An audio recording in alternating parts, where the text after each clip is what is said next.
Baiklah, Assalamualaikum warahmatullahi wabarakatuh. Perkenalkan, nama saya Lani Arunsi, NPM 1911070213 dari kelas D semester 4 jurusan Pendidikan Islam Anak Usia Dini. Baiklah, di sini saya akan mempresentasikan hasil PPT rangkuman pertemuan 1 sampai dengan 12 pada mata kuliah Statistik Pendidikan dengan dosen pengampu Ibu Dr. Sofia Mas Ayu MA. Langsung saja, statistik. Statistik diartikan sebagai alat pengolah data angka. Kemudian statistika, cabang ilmu yang mengamati atau cara mengembangkan cara-cara mengolah data angka.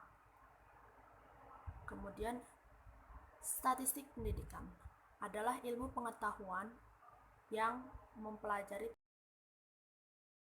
tentang prosedur yang perlu digunakan dalam rangka penyajian, penganalisaan bahan keterangan berwujud angka. Kemudian penelitian pendidikan adalah proses yang sistematis untuk memperoleh pengetahuan dan pemecahan masalah, baik dalam pengumpulan maupun analisis datanya, membuat rumusan generalisasinya berdasarkan penafsiran data dengan melalui metode ilmiah. Kemudian ada indikator masalah penelitian itu. Yang pertama, apabila sesuatu peristiwa atau fenomena terjadi menimbulkan keraguan atau ketidakpastian. Kemudian apabila terjadi kesenjangan antara harapan tentang sesuatu dengan kenyataan. Yang ketiga ada apabila cara berpikir yang berbeda menghasilkan kesimpulan yang berlawanan. Yang keempat, apabila terjadi peristiwa-peristiwa yang mengancam. Kemudian ada macam-macam statistik. Yang pertama ada deskriptif, yang kedua ada inferensial, yang ketiga ada parametrik, yang keempat ada non-parametrik.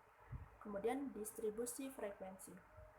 Untuk definisinya tersendiri yaitu pengelompokan data menjadi tabulasi data dengan memakai kelas-kelas data yang dikaitkan dengan masing-masing frekuensinya. Dengan tujuan pembuatan tabel frekuensi itu mengatur data mentah ke dalam bentuk yang rapi tanpa mengurangi inti informasi yang ada. Kemudian kelebihan dan kekurangannya. Yang pertama, kelebihan dapat mengetahui gambaran secara menyeluruh. Yang kedua, kekurangannya rincian atau informasi awal menjadi hilang. Kemudian istilah dalam tabel distribusi frekuensi data berkelompok itu ada interval kelas, ujung kelas, ada kelas, batas tepi kelas, kemudian ada panjang kelas, titik tengah kelas, dan frekuensi. Kemudian ada langkah-langkah membuat tabel distribusi frekuensi itu. Yang pertama itu menentukan banyak kelas yang diperlukan dengan menggunakan rumus-rumus yang ada.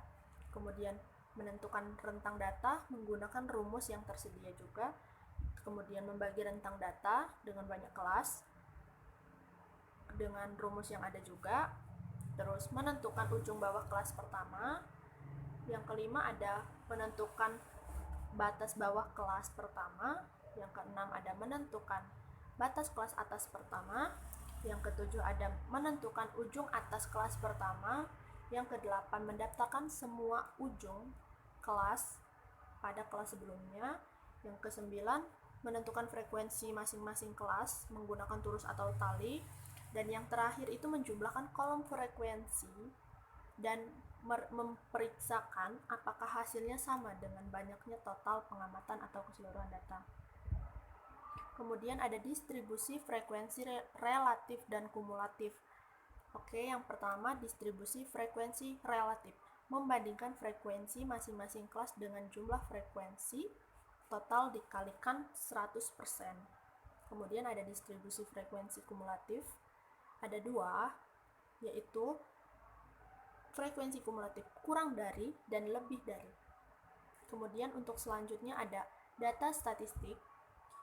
Untuk definisi data tersendiri itu himpunan nilai atau informasi lain yang diperoleh dari observasi, pengukuran, dan penilaian terhadap suatu objek atau lebih. Kemudian untuk pengertian objek sendiri itu pengamatan atau nilai yang kita amati. Kemudian data itu terbagi dua, yaitu data kualitatif, data yang diperoleh dari hasil pengamatan, dan data kuantitatif diperoleh dari kegiatan pengukuran atau penilaian. Kemudian ada jenis-jenis data. Terbagi dua tadi, data kualitatif dan kuantitatif. Kemudian data kuantitatif dibagi lagi menjadi data diskret dan data kontinu. Kemudian ada cara menyusun angka. Baik, untuk data menyusun angka tersendiri itu ada data nominal, ada data ordinal, dan data interval. Kemudian bentuk angka. Bentuk angka itu ada data tunggal dan data berkelompok. Dan untuk berdasarkan waktu pengumpulannya itu ada data seketika dan data urutan waktu. Kemudian sumber data statistika itu ada data primer dan data sekunder. Bisa dilihat itulah perbedaan dari data primer dan sekunder. Kemudian ada penyajian data. Yang pertama ini penyajian data dalam bentuk tabel. Ini contoh dari penyajian data dalam bentuk tabel distribusi frekuensi. Kemudian penyajian data dalam bentuk diagram.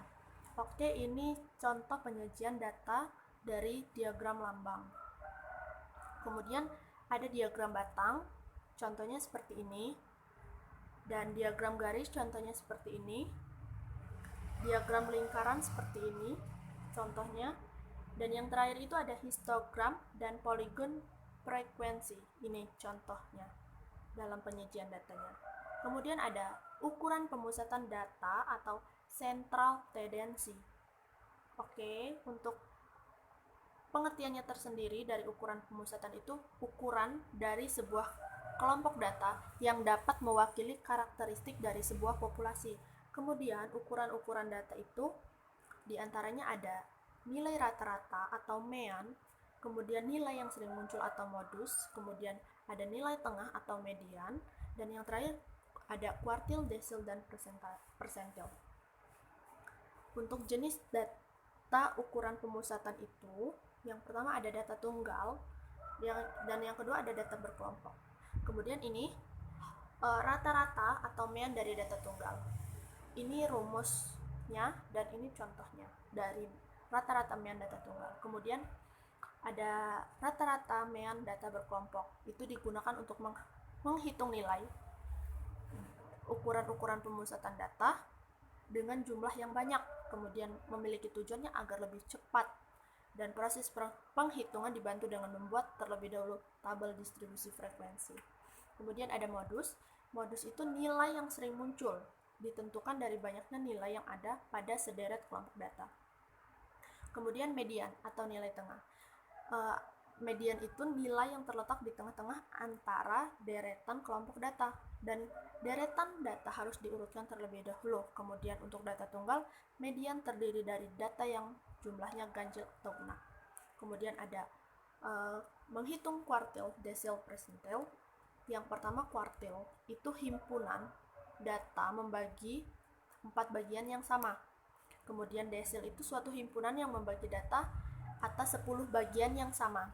Kemudian persentil itu himpunan data membagi data atas 100 bagian tersebut. Kemudian ada ukuran penyebaran data.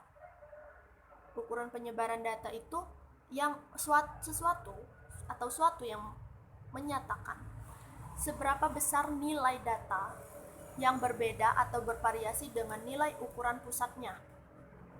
Kemudian ada jangkauan, macam-macam ukuran data itu ada jangkauan, simpangan rata-rata, simpangan baku, kuartil, persentil, koefisien variasi, dan angka baku.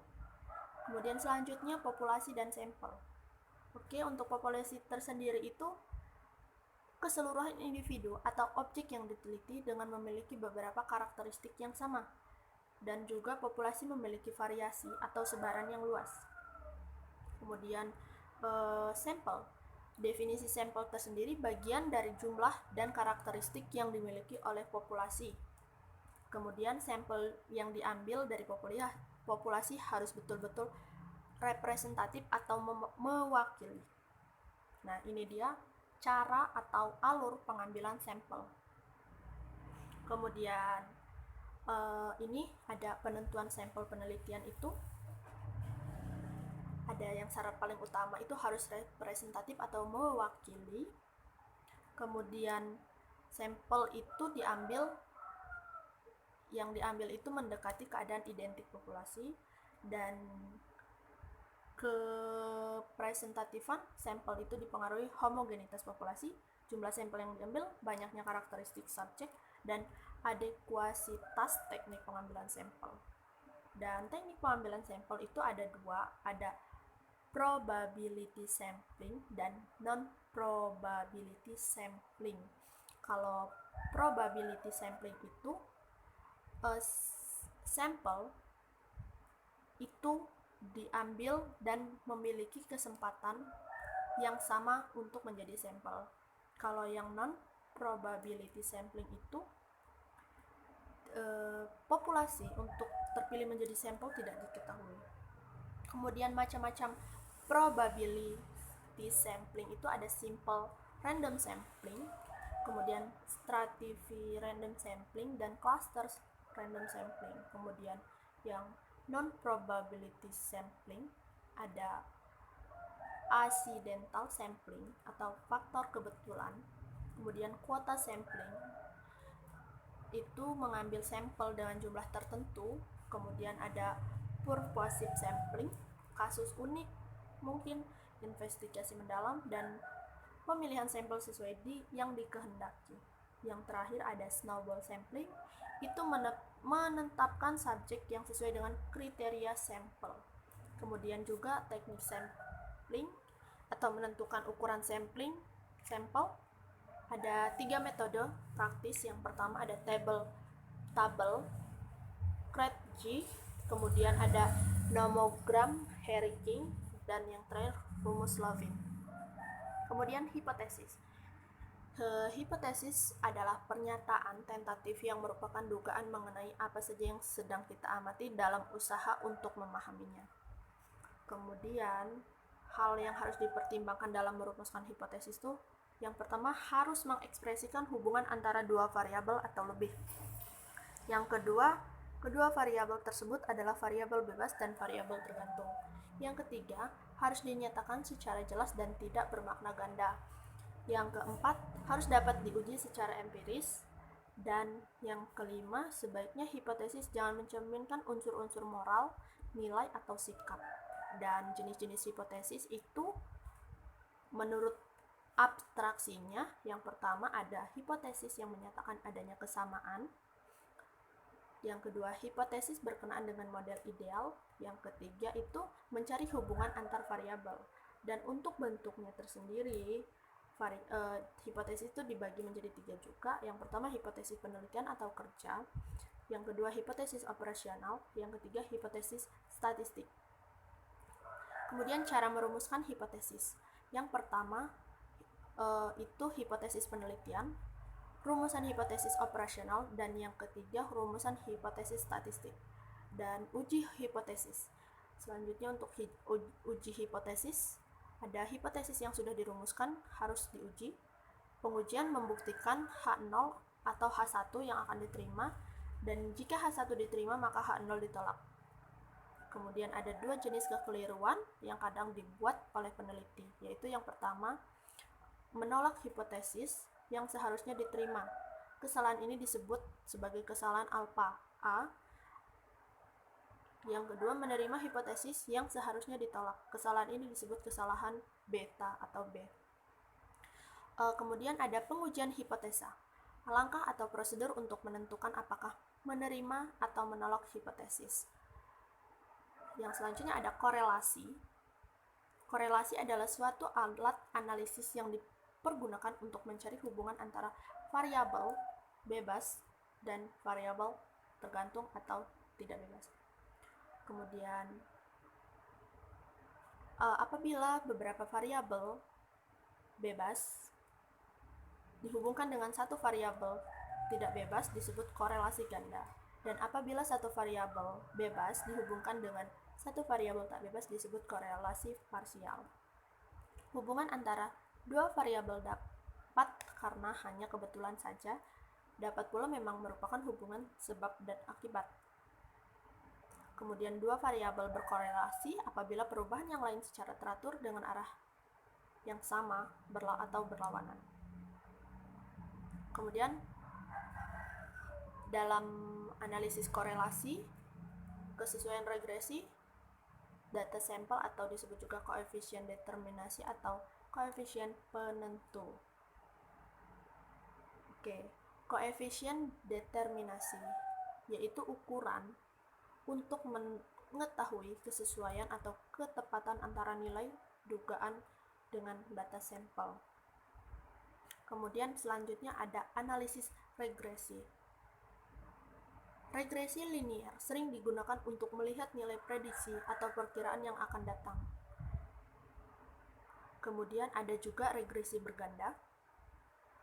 Kegunaannya untuk melihat pengaruh lebih dari satu variabel. Kemudian juga untuk melihat variabel bebas yang lebih berpengaruh terhadap variabel terikat dan memprediksi nilai variabel terikat bila diketahui nilai-nilai variabel bebas. Kemudian ada langkah 1 uji regresi. Yang pertama itu uji dari dua macam hipotesis. Kemudian menguji apakah model sudah baik. Kemudian uji variabel bebas. Menguji variabel mana yang lebih berpengaruh. Dan demikian selanjutnya untuk semua variabel diuji juga. Langkah 2 menghitung persamaan regresi itu menggunakan rumus, ini rumusnya. Dan langkah ketiga menghitung koefisien determinasi. Untuk pengertiannya tersendiri merupakan ukuran berapa besar variasi variabel terikat terhadap yang dipengaruhi variabel bebas. Kemudian dihitung dari nilai korelasi yang dikuadratkan. Kemudian ada selanjutnya uji validitas dan uji reliabilitas. Oke, jadi hasil penelitian yang valid itu apabila terdapat yang terkumpul dengan data sesungguhnya pada objek yang diteliti. Kemudian hasil penelitian yang reliable itu bila terdapat kesamaan data dalam waktu yang berbeda. Kemudian pengujian validitas instrumen.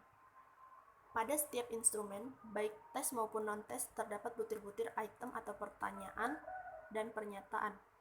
Kemudian item korelasi positif dengan kriterium atau skor total sangat serta korelasi yang tinggi menunjukkan bahwa item tersebut mempunyai validitas yang tinggi. Kemudian ada macam-macam validitas. Yang pertama ada validitas isi, validitas konstruk, validitas ada sekarang, dan validitas prediktif. Baiklah, sekian presentasi dari saya. Kurang lebihnya saya mohon maaf. Terima kasih. Wassalamualaikum warahmatullahi wabarakatuh.